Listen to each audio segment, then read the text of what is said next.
It's the Wake Up and Live with the Art Show, the performing and cultural arts program which celebrates and showcases the diversity of the arts and performing artists in Northeast Ohio.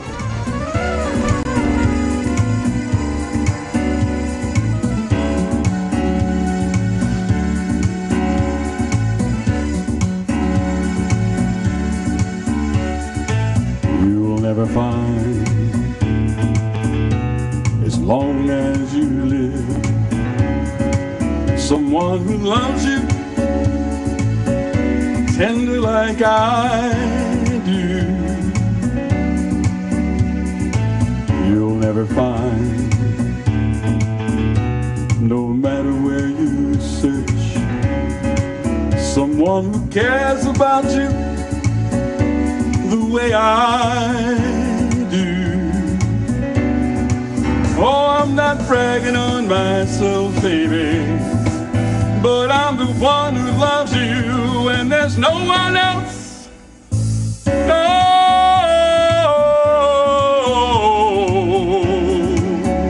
one else. You'll never find. It'll take the end of all time, someone to understand you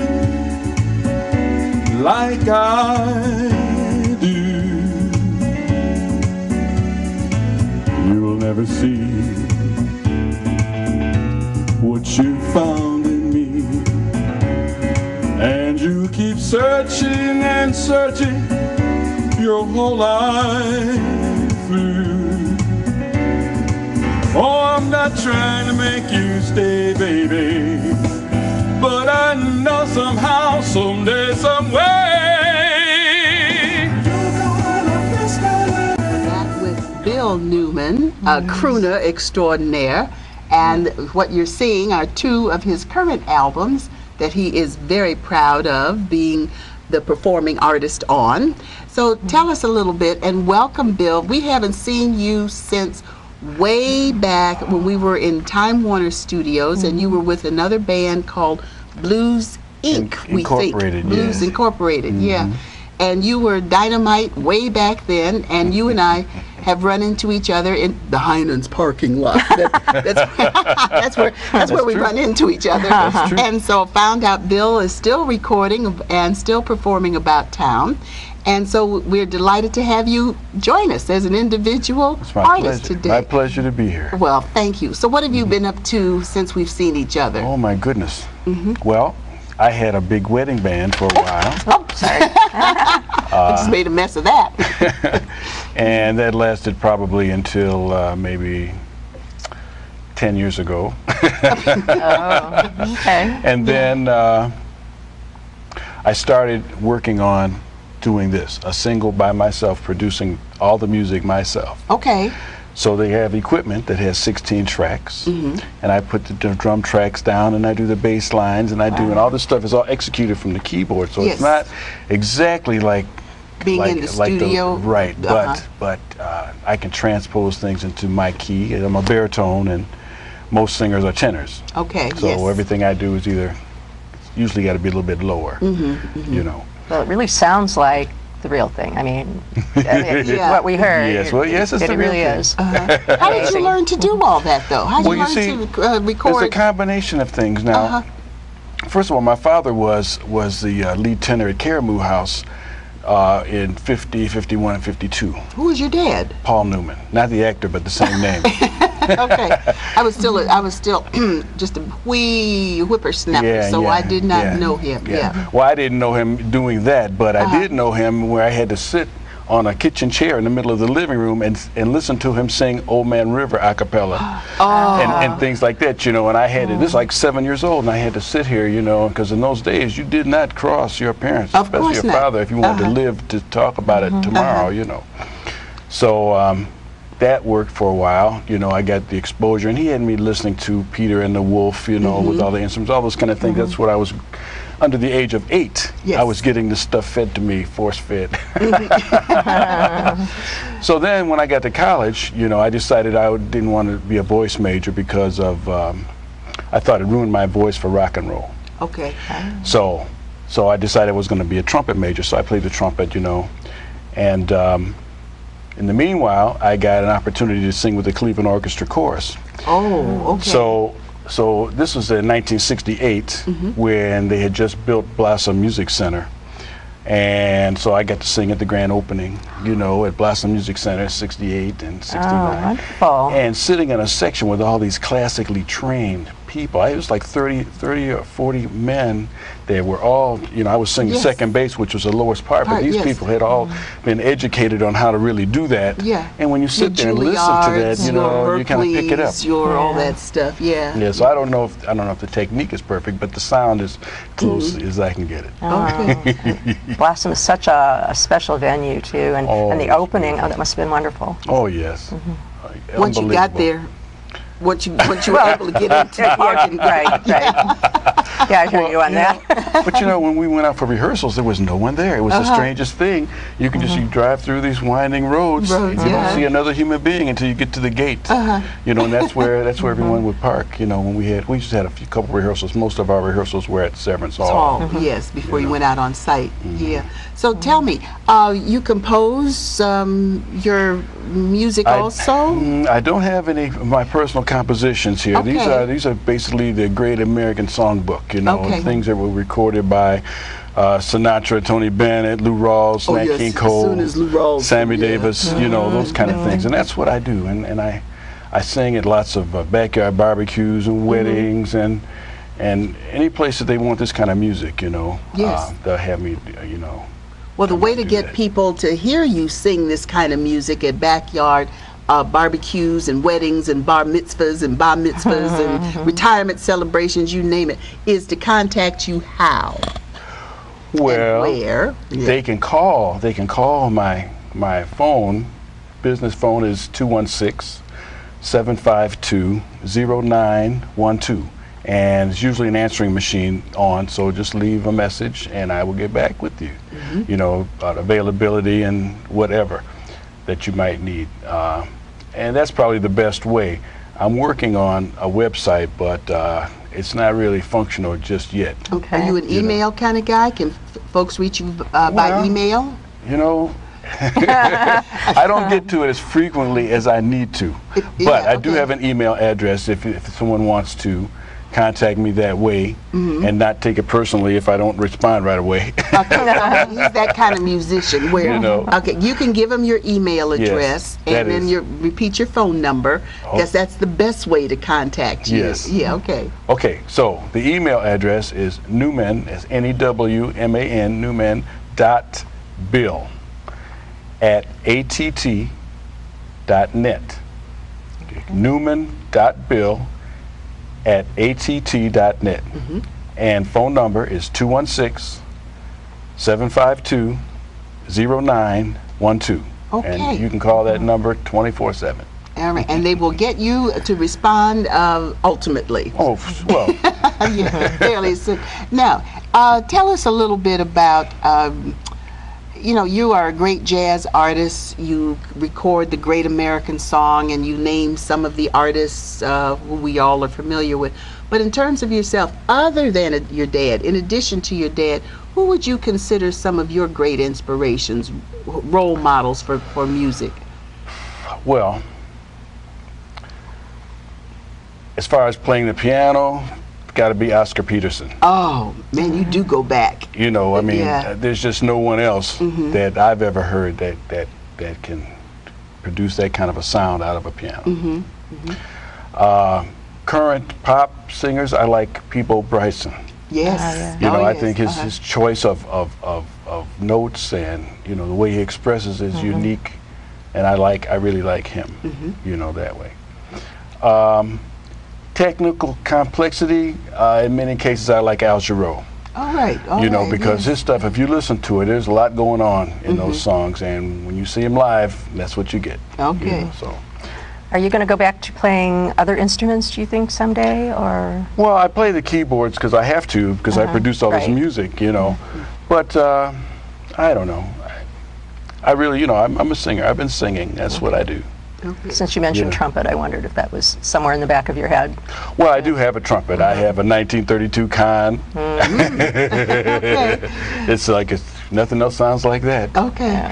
But under lock and key, glass. And, It's just what an instrument, you know. If you really can appreciate trumpet, fine instrument, yes. because it's such a different tone, you know. And this particular one, they don't make them that way anymore. It's all handmade, you know, from 1932. Sure. No machines. Sure. Right. Oh, for heaven's sakes. So tell us, what's on your horizon, your upcoming agenda, things you would still like to see yourself do, accomplish, be? Oh my goodness. Well, you know. I know you said, and that's fine, you said, I'm a singer. Yes. And that may, you know, be it, but maybe you want to sing at Carnegie Hall or whatever. Do you have any aspirations like that? You know, it's very odd, but I really don't. I'm happy. I'm happy that I can make a living singing. Oh, like You all see, of us performing artists, if we could yeah, make a living, yes. I don't have any other monetary obligation. I can make enough money doing what I do to keep me alive, and everything's functional. wonderful. You Yeah, know, hot dog. You know, so I feel very fortunate with that. And if some other opportunities come up, that's fine. You know, I'm open to other things, but I'm not currently pursuing anything. I'm having fun. You know, doing what I do. What you do, yes. You know, and I work quite a bit. I do about 16 jobs a month. Oh, that's You a know. whole lot. Yeah, you Yes, know. that's Well, a you whole got to lot. do reasonable. The economy's not the greatest, so you have Sure. to get it somewhere. But everything is basically it's fine. You know, it's still getting bigger. I mean, I'm not even just from referrals. You know, it's growing. You know, and so I'm happy.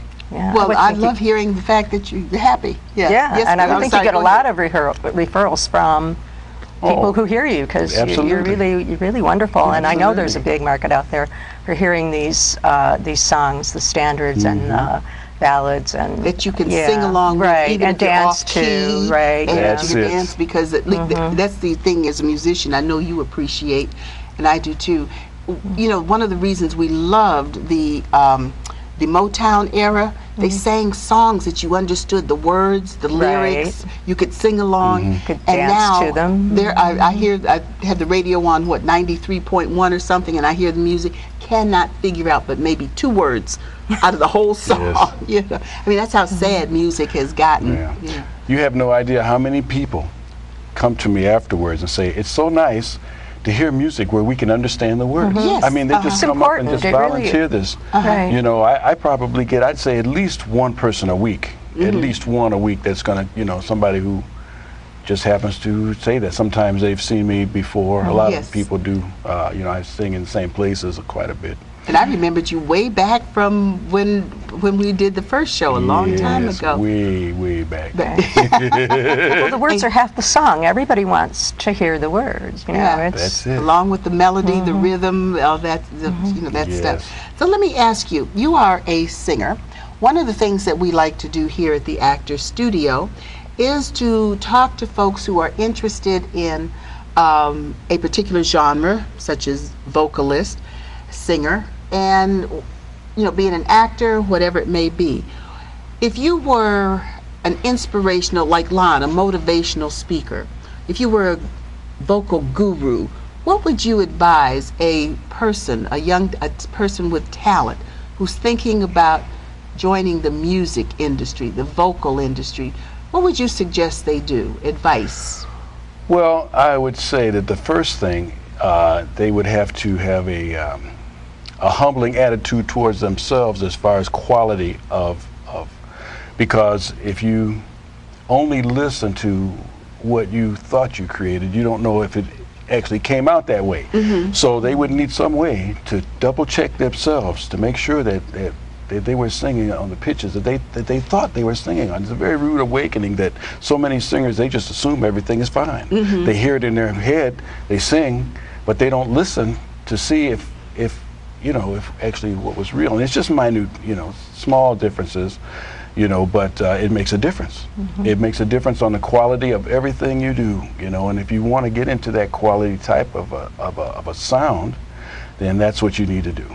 That's the single most important thing. Just when you're green, you grow, and when you're ripe, you rot. Hot dog. Yeah, When you're so ripe, you rot. That's it. Let me ask you this. Do you advise or suggest or recommend that folks do get formal vocal training at all and not just rely on natural talent and ability? What are your thoughts on Well, you see, the training? problem with that is that I never had any formal training. A lot of the old school people don't. I mean, Count Basie did, and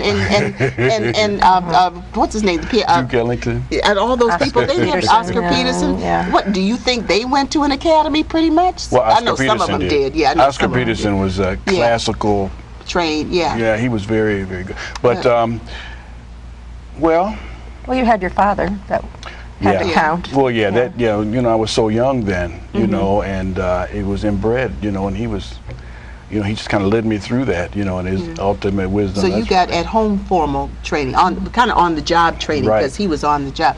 But on the other hand, I did come across in my travels a young girl who had all the training, and she was auditioning for this female vocalist in this wedding band.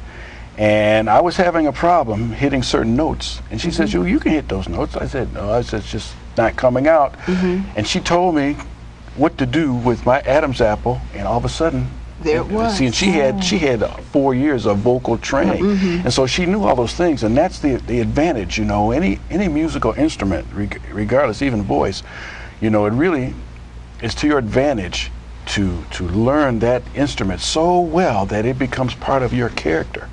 So that like when I play the piano, I don't think about what the notes are. I'm creating whatever's already, the whole melody's in my head. I just play it. The music, it just comes out. Yeah. Sure. Well, that is fascinating. That was enlightening. Yes, absolutely fascinating. And there's schools of thought, because some folks can be overtrained, and that then they can't let themselves go with the emotion, the feeling, the song. They're so busy articulating and doing the technical part of it that they lose the creative, part of it. So we do suggest that think about some formal training, because as an educator, like anything else, kids, I'm going to say kids, think all you have to do is open your mouth and sing. They don't know what goes into it, so that by the time you get in front of that microphone for real, you've got to bring some skills in addition to your talent. Right. So you need to learn from somebody in the business who's good quality, like our friend Bill here, or think about some sort of formal training, even if it's learning to sing. We always suggest, if you can't do anything differently, learn to sing in your school choir or your church choir under a good professional choir director. And I say that carefully, because I don't subscribe to the kind of church singing that's just hollering. To me, it's the piece. What's the one? Not Pieces of a Dream, but the one that has the black in it. The title. The Black Hole? No. Oh shoot! I hate when that happens. But they're formally trained, and it's a beautiful ensemble. So anyway, those are good places to get some beginning vocal training, and I always suggest that, because a lot of theater folks and there's more opportunity in musicals than there is in straight drama. So people need to be able to sing at least 16 to 32 bars to audition and to at least get put in the ensemble of a particular production. So that's why I often encourage young people to get involved with their school choir, possibly their church choir, to get some beginning training and guidance. Right. Okay. Yes, ma'am. I wanted to follow up with that. My personal acting coach right now is Maureen Dempsey, and Maureen. Yeah, I haven't seen her in a long time. And she is currently working with some vocalists to do what you said about, once you have the craft, how do you interpret the emotions? As she says, every song is a story, beginning, middle, and end. You start with this emotion, you move to this one, and then you finish with another. So I thought that was rather interesting, and one of the pieces of work we did with her recently was we had to choose a song. We all chose a song, and we did our lip sync to it. Well, we sang to it. Whether you could or not, you sang to it. And with that in mind, you're telling a story to your audience, and are they going to get it? Yeah, that takes some fine tuning and tweaking. Right. Yeah, it's not as easy as one might think. No. There's I like your word. There's a craft involved with telling the story in song. Yes. Yeah. Yes.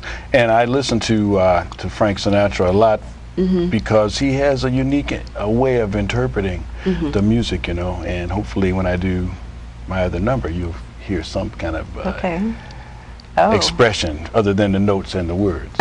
I'm sure and we will. On that note, we're going to get ready and we're going to hear some more of your music as we begin to close out this session of Wake Up and Live with the Arts. And we certainly want to thank our guests, Lon Jordan and Bill Newman, and hope that you will come back again for another edition with Beverly Christie as one of our co-hosts. You'll notice missing tonight, James McGilbray and Gary Webster. Do want to give a Wake Up and Live's Actor Studio shout out to Gary, who tonight is not here because he is attending his dad's funeral celebrations. Okay, so we'll see you next time, Gary. You and your best wishes to you and your family. Of course, I'm remembering now to thank Lester Bryant, our senior videographer and editor, because half the time I forget to thank him for all the fine work he does for Wake Up and Live with the Arts as part of our Wake Up and Live's Actor Studio. So until next time, we will see you, and as we always say, be sure you wake up and live with the arts every day. Till next time. It had to be you. Had to be you. I wandered around and finally found somebody who could make me be true, could make me be blue, and even be glad just to be sad thinking of you. Some others I've seen might never be me, never be boss, try to be cross, they wouldn't do, 'cause nobody else gave me a thrill. With all your faults, I love you still. It had to be you, a wonderful you. It had to be you.